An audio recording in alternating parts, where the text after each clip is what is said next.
जय श्री राम दोस्तों। आज की कहानी एक ब्राह्मण ब्राह्मणी की और 7 कमरों की कहानी है। यही कथा कार्तिक मास की कथा भी है। ये एक धार्मिक और शिक्षाप्रद कहानी है। आइए सुनते हैं आज की कहानी। एक नगर में एक ब्राह्मण और एक ब्राह्मणी रहते थे। वे रोजाना 7 कोस दूर गंगा स्नान करने के लिए जाया करते थे। इतनी दूर आने जाने से ब्राह्मणी थक जाती थी। एक दिन ब्राह्मणी कहने लगी, काश हमारे भी एक बेटा होता तो कितना अच्छा रहता। बेटे के बहू आती, हमें घर वापस जाने पर खाना बना हुआ मिलता और बहू घर का काम भी कर देती। ब्राह्मणी की बात सुनकर ब्राह्मण बोला, बात तो तू सही कह रही है, चल आज मैं तेरे लिए बहू ला ही देता हूँ। ब्राह्मणी बोली, वो कैसे? ब्राह्मण ने कहा कि तू एक पोटली में आटा डालकर उसमें कुछ मोहरे रख दे। ब्राह्मण के कहे अनुसार ब्राह्मणी ने वैसा ही किया। पोटली लेकर ब्राह्मण वहां से चला गया। ब्राह्मण अभी कुछ ही दूर गया था कि उसे नदी के किनारे बहुत ही सुंदर लड़कियां दिखाई दी। वे रेत में घर बनाकर खेल रही थीं। उनमें से एक लड़की ने कहा, मैं अपना घर नहीं तोड़ूंगी, मुझे तो रहने के लिए यही घर चाहिए। लड़की की बात सुनकर ब्राह्मण मन ही मन सोचने लगा कि बहू बनाने के लिए यह लड़की सही रहेगी। जब वो लड़की जाने लगी तो ब्राह्मण भी उसके पीछे पीछे उसके घर तक चला गया। वहां जाकर ब्राह्मण ने उससे कहा, बेटी अभी कार्तिक मास चल रहा है, इसलिए मैं किसी के घर खाना नहीं खाता। मैं आटा लेकर आया हूँ, तुम अपनी माँ से पूछ लो कि क्या वो मेरे लिए आटा छान कर 4 रोटी बना देगी। यदि वो मेरा आटा छान कर रोटी बनाएगी तो ही मैं रोटी खाऊंगा। लड़की ने जाकर अपनी माँ से सारी बात कह दी।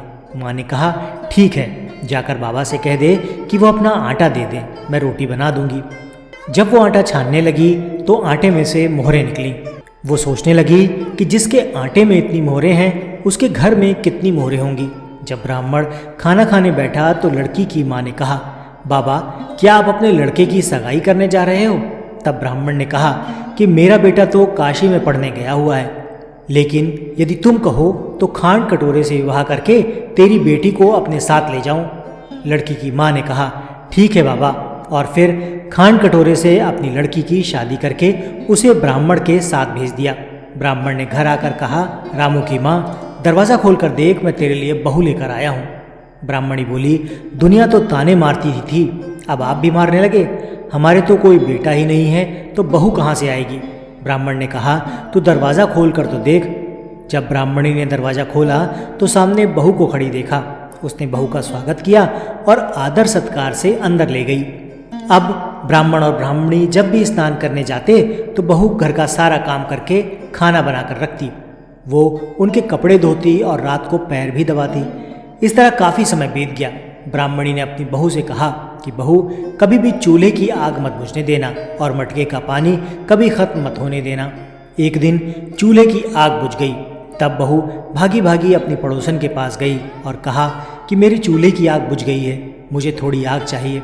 मेरे सास ससुर सुबह 4 बजे से गए हुए हैं, वो थके हारे आएंगे, इसलिए मुझे उनके लिए खाना बनाना है।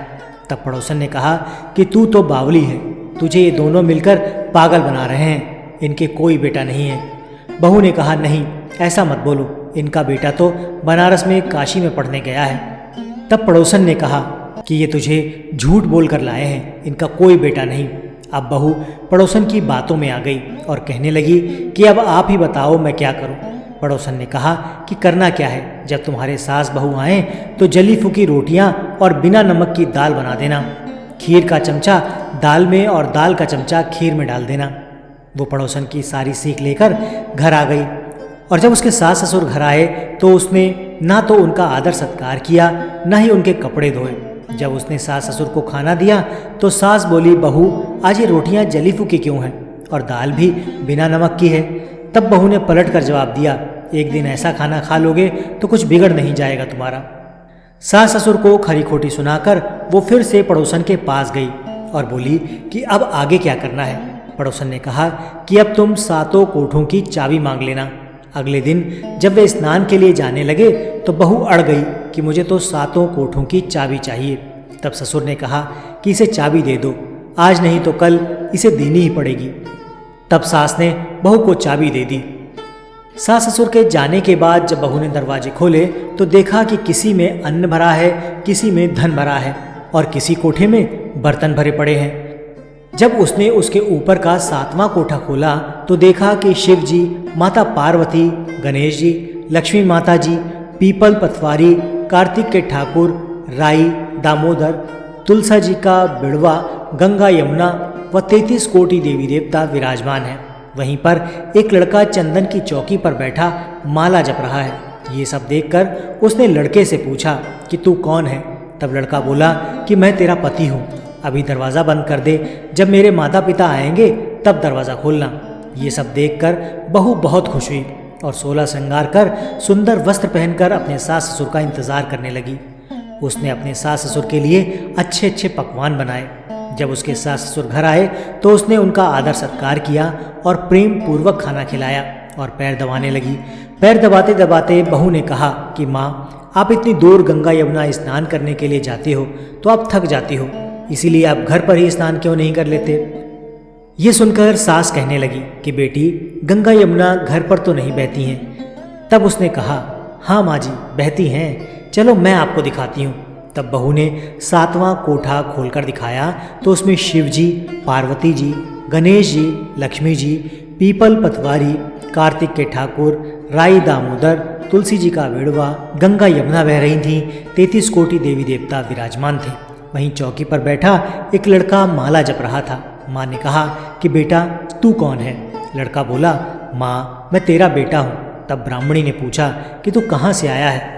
लड़के ने जवाब दिया कि मुझे कार्तिक देवता ने भेजा है। ब्राह्मणी ने कहा कि बेटा, ये दुनिया कैसे मानेगी कि तू मेरा बेटा है? ब्राह्मणी ने कुछ विद्वान पंडितों से मदद मांगी।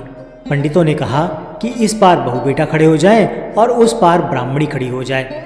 ब्राह्मणी ने चमड़े की अंगिया पहनी हो और छाती में दूध की धार निकलकर बेटे की दाढ़ी मूछ भीगे और पवन पानी से गठजोड़ बांधे, तब मानो कि ये बुढ़िया का ही बेटा है। उसने ऐसा ही किया। चमड़े की अंगिया फट गई और छाती से दूध की धार निकलकर बेटे के दाढ़ी मूछ भीग गई। पवन पानी से बहू बेटे का गठजोड़ बंध गया। ये सब देखकर ब्राह्मण और ब्राह्मणी बहुत खुश हुए। उनकी खुशी का कोई ठिकाना ना रहा। हे कार्तिक के ठाकुर, जैसे ब्राह्मण ब्राह्मणी को बहू बेटा दिया, वैसे सबको देना। दोस्तों, ये थी कार्तिक मास की कथा, ब्राह्मण ब्राह्मणी और 7 कमरों की कथा।